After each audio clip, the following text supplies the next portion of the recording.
സാറേ, തൈവാൻ ചൈനയെ സംബന്ധിച്ചിടത്തോളം ഒരു പ്രഖ്യാപിത ശത്രുതയാണ്. ചൈനീസ് വൈസ് പ്രസിഡന്റിനെ മുമ്പ് കൊല്ലാൻ ചൈന ശ്രമിച്ചതിൻ്റെ ചില വാർത്തകളൊക്കെ ഇപ്പോൾ പുറത്തു വരുന്നുണ്ടല്ലോ. അതായത് ചെക്ക് റിപ്പബ്ലിക്കിൽ, പഴയ ചെക്കോസ്ലോവാക്യ എന്ന് പറയുമല്ലോ, അതെ അതെ, രണ്ടായി പോയില്ലേ. ചെക്ക് റിപ്പബ്ലിക്കിൻ്റെ തലസ്ഥാനം പ്രാഗ് നമ്മുടെ നാട്ടിലൊക്കെ വളരെ അറിയപ്പെടുന്ന സ്ഥലമാണ്. പണ്ട് റഷ്യൻ ടാങ്കുകൾ ചെക്കോസ്ലോവാക്യ കീഴടക്കാനായിട്ട് പ്രാഗിലേക്ക് ഇരച്ചു കയറിയ സംഭവമൊക്കെ ഉണ്ട്. അത് കമ്മ്യൂണിസ്റ്റ് പ്രസ്ഥാനത്തിൽ, അതായത് ഒരു കമ്മ്യൂണിസ്റ്റ് രാജ്യം തന്നെ ആക്രമിക്കുക എന്ന് പറഞ്ഞ സംഭവം ആണ്. ഹംഗറിയിലും അങ്ങനെ ഉണ്ടായിരുന്നു. പ്രാഗ് വസന്തം എന്ന് പറഞ്ഞിട്ട് അവിടെ അങ്ങനത്തെ ആ സംഭവങ്ങളെയൊക്കെ പറയുമായിരുന്നു അന്ന്, പ്രാഗ് സ്പ്രിങ് എന്നൊക്കെ പറഞ്ഞിട്ട്. അപ്പോൾ ചൈന തായ്വാൻ്റെ വൈസ് പ്രസിഡന്റ് സ്ത്രീയാണ്, സിയാവോ ബിക്കിൻ. അവരെ കഴിഞ്ഞ കൊല്ലം മാർച്ചിൽ പ്രാഗിൽ വെച്ച് കൊല്ലാൻ ശ്രമിച്ചു. അവർ അവിടെ വിമാനം ഇറങ്ങുന്നു. ജനുവരിയിലാണ് പുതിയ ഭരണകൂടം തായ്വാനിൽ വന്നത്, തെരഞ്ഞെടുപ്പ് കഴിഞ്ഞിട്ട്. അത് കഴിഞ്ഞ് അവരുടെ ആദ്യത്തെ വിദേശ സന്ദർശനമായിരുന്നു അത്. പ്രസിഡന്റും കൂടെ ഉണ്ടായിരുന്നു. അത് കഴിഞ്ഞ് വിമാനത്താവളത്തിൽ നിന്ന് സഞ്ചരിക്കുമ്പോൾ അവരുടെ വാഹന വ്യൂഹത്തിലേക്ക് ഒരു കാർ ഇടിച്ച് കയറ്റി കൊല്ലാൻ ചൈന ശ്രമിച്ചു. അതായത് ചൈനീസ് എംബസി ഉണ്ടല്ലോ പ്രാഗില്, ആ എംബസിയിലെ നയതന്ത്ര ഉദ്യോഗസ്ഥർ തന്നെ പദ്ധതി തയ്യാറാക്കി, ചൈനീസ് പാർട്ടിയുടെ ആവശ്യപ്രകാരം എന്ന് ചെക്ക് ഇൻ്റലിജൻസ് ഉദ്യോഗസ്ഥർ ചെക്ക് റേഡിയോയിൽ കഴിഞ്ഞ ദിവസം വെളിപ്പെടുത്തിയതാണ് ഈ സംഭവം. അപ്പോൾ ജനുവരിയിൽ തെരഞ്ഞെടുപ്പ് ജയിച്ചിട്ട് ആദ്യത്തെ വിദേശയാത്രയ്ക്ക് പ്രസിഡന്റ് ലായ് ചിങ്തയ്ക്കൊപ്പം ആണ് വൈസ് പ്രസിഡന്റ് സിയാവോ ബിക്കിൻ യാത്രയായത്. എയർപോർട്ടിൽ നിന്ന് പോലീസ് അകമ്പടി ഉണ്ടായിരുന്നു, സ്വാഭാവികമായിട്ടും. ഇവിടെയൊക്കെ അങ്ങനെ തന്നെയാണല്ലോ. അപ്പോൾ പോലീസ് അകമ്പടി ഉള്ള ആ വാഹന വ്യൂഹത്തിലേക്ക് ഒരു ചൈനീസ് നയതന്ത്രജ്ഞൻ ചുവപ്പ് ലൈറ്റുള്ള ഒരു വണ്ടി ഇടിച്ചു കയറ്റി എന്നാണ് ഇപ്പോൾ ചെക്ക് ഇൻ്റലിജൻസ് വെളിപ്പെടുത്തുന്നത്. നയതന്ത്രജ്ഞന്മാരും പിന്നെ ചൈനീസ് എംബസിയിലുള്ള ചാരന്മാരും എല്ലാവരും കൂടി ചേർന്ന് തയ്യാറാക്കിയ പദ്ധതിയാണ് എന്ന് വെളിപ്പെടുത്തിയിട്ടുണ്ട്. അപ്പോൾ ഒരു കാർ അപകടം ഉണ്ടായി എന്ന് വരുത്താനായിരുന്നു ശ്രമം. എന്ന് പറഞ്ഞാൽ സ്വാഭാവികമായ ഒരു അപകടം എന്ന് വരുത്താനായിരുന്നു ശ്രമം.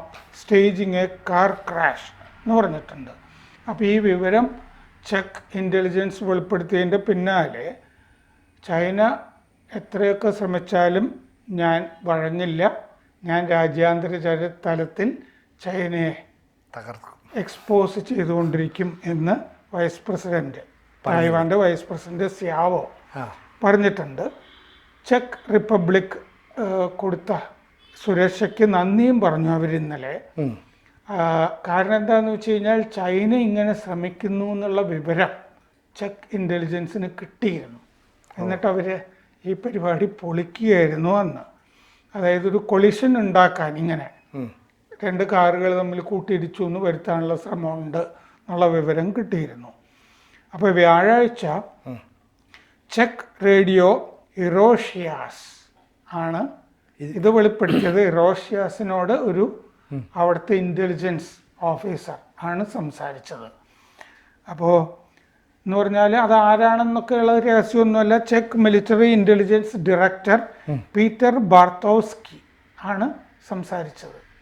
അദ്ദേഹത്തിൻ്റെ ശബ്ദത്തിൽ തന്നെ അദ്ദേഹത്തിനെ അഭിമുഖം നടത്തി ആണ് ചെക്ക് റേഡിയോ ഇറോഷിയാസ് ഇത് വെളിപ്പെടുത്തിയിരിക്കുന്നത്. അപ്പോൾ പീറ്റർ ബാർത്തോസ്കി പറഞ്ഞത്, പോലീസ് ഒരു ഡ്രൈവറെ തടഞ്ഞു, ഈ ശ്രമം നടത്താൻ പോവുകയാണെന്ന് പറഞ്ഞിട്ട് ഒരു ഡ്രൈവറെ തടഞ്ഞു. ആ ഡ്രൈവർ ഈ വാഹന വ്യൂഹത്തിൻ്റെ ഉള്ളിൽ കയറിയിട്ട് ഈ വൈസ് പ്രസിഡന്റിനെ മാത്രമാണ് പിന്തുടർന്നു കൊണ്ടിരുന്നത്. അപ്പോൾ ലക്ഷ്യം വ്യക്തമാണല്ലോ. അതെ, അല്ലാതെ മൊത്തത്തിൽ അറ്റാക്ക് ചെയ്യാനൊന്നും അല്ല. മൊത്തത്തിൽ ഈ വാഹന വ്യൂഹത്തിനെ അകമ്പടി സേവിക്കുന്ന പരിപാടിയല്ല. ഈ കാറിനെ മാത്രം വൈസ് പ്രസിഡന്റിന്റെ കാറിനെ മാത്രം പിന്തുടരുക, ഒരു സൗകര്യപ്രദമായ സ്ഥലത്ത് കിട്ടുമ്പോൾ ഇടിക്കുക. അതായിരുന്നു പരിപാടി. അപ്പോൾ പോലീസ് തടഞ്ഞ ഡ്രൈവർ ഈ സിയാവോയെ മാത്രം പിന്തുടർന്നു. അപ്പോൾ ഇത് ഇടിക്കാൻ വേണ്ടിയിട്ടാണെന്നുള്ളത് ചെക്ക് ഇൻ്റലിജൻസ് കണ്ടെത്തി. എംബസി ഉദ്യോഗസ്ഥന്മാരുടെ പ്ലാനാണെന്നും കണ്ടെത്തി. ഈ വൈസ് പ്രസിഡന്റ് സിയാവോയെ ഈ കൺഫ്രണ്ട് ചെയ്ത് ആക്രമിക്കുക എന്നുള്ളതായിരുന്നു ഉദ്ദേശം എന്നുള്ളതും വെളിപ്പെട്ടു. അപ്പോൾ ഇതിൻ്റെ അപ്പുറം അവർക്ക് പോകാൻ കഴിഞ്ഞില്ല, കാരണം തടഞ്ഞല്ലോ. അപ്പോൾ കൂടുതലായിട്ടൊന്നും ചെയ്യാൻ കഴിഞ്ഞില്ല. ഒരു വണ്ടി ഇടിക്കുക എന്നുള്ളതായിരുന്നു പദ്ധതി. അല്ലാതെ ഒരുപാട് വണ്ടികൾ വരുമ്പോൾ സംശയിക്കുകയും ചെയ്യും. ഇത് ചെക്ക് റിപ്പബ്ലിക്കിൻ്റെ തന്നെ ഒരു വണ്ടിയാണ് എന്ന് തെറ്റിദ്ധരിക്കാനും സാധ്യതയുണ്ടല്ലോ വാഹന വ്യൂഹത്തിലാവുമ്പോൾ.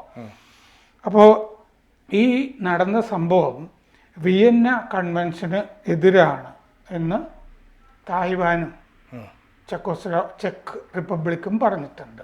കാരണം നയതന്ത്ര പ്രതിനിധികൾ അവരുടെ രാജ്യത്തിന് വേണ്ടിയിട്ടുള്ള നയതന്ത്ര പണികളാണ് ചെയ്യേണ്ടത്. ആളിനെ കൊല്ലുന്ന പരിപാടിയൊന്നും നയതന്ത്ര ഡിപ്ലോമാറ്റ്സിന് പറഞ്ഞിട്ടില്ല. ആ പരിരക്ഷ ഡിപ്ലോമാറ്റ്സിന് കിട്ടിയില്ല. സത്യത്തിൽ ചെക്ക് റിപ്പബ്ലിക് ചെയ്യേണ്ടത് കൊല്ലാൻ പരിപാടിയിട്ടെങ്കിൽ അവിടെ അറസ്റ്റ് ചെയ്യുക, അല്ലേ?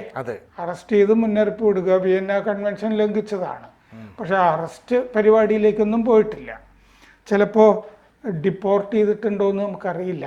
ഈ ഉദ്യോഗസ്ഥനെ ബന്ധപ്പെട്ട ഉദ്യോഗസ്ഥരെ പുറത്താക്കിയിട്ടുണ്ടോ എന്നുള്ളത് നമുക്കറിയില്ല.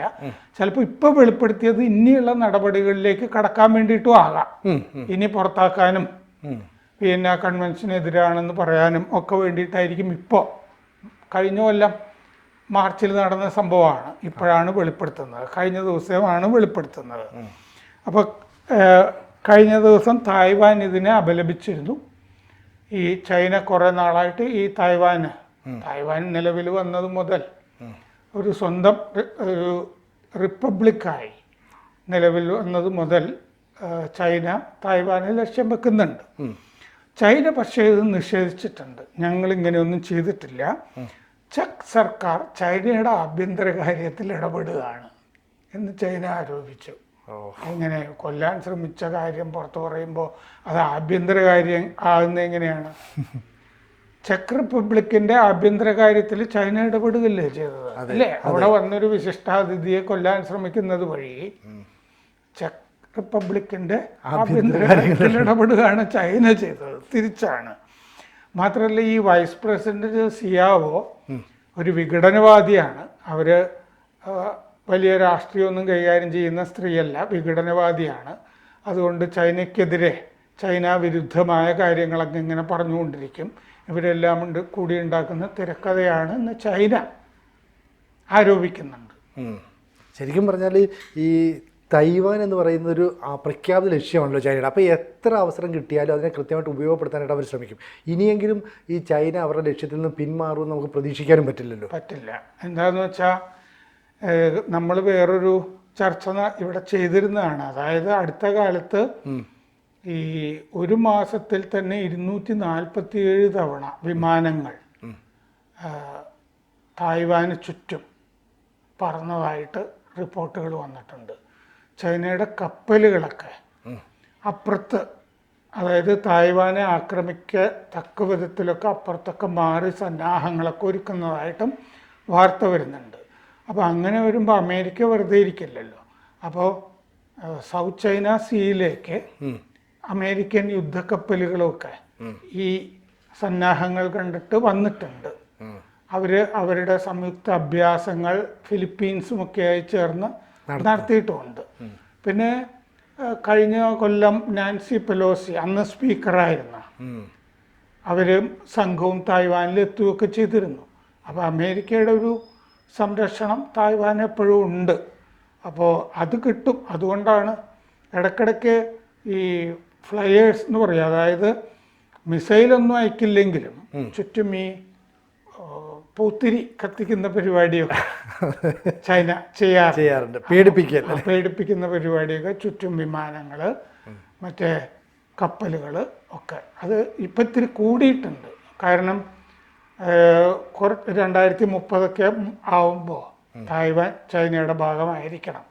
അതെന്താണെന്ന് വെച്ചാൽ ഈ സെമി കണ്ടക്ടറിൻ്റെ കാര്യത്തിലൊക്കെ തായ്വാന് വലിയൊരു മേൽക്കൈയുണ്ട്. അപ്പോൾ അതും കൂടിയൊക്കെ കൈവശപ്പെടുത്തിയാൽ അതും കയ്യിലിരിക്കും എന്നുള്ള വിചാരം ചൈനയ്ക്കും ഉണ്ടാകാം. കൂടുതൽ വാർത്തകളും വിശേഷങ്ങളും നിങ്ങളിലേക്ക് എത്താൻ ABC മലയാളം സബ്സ്ക്രൈബ് ചെയ്യുക, ബെൽ ബട്ടണും അമർത്തുക.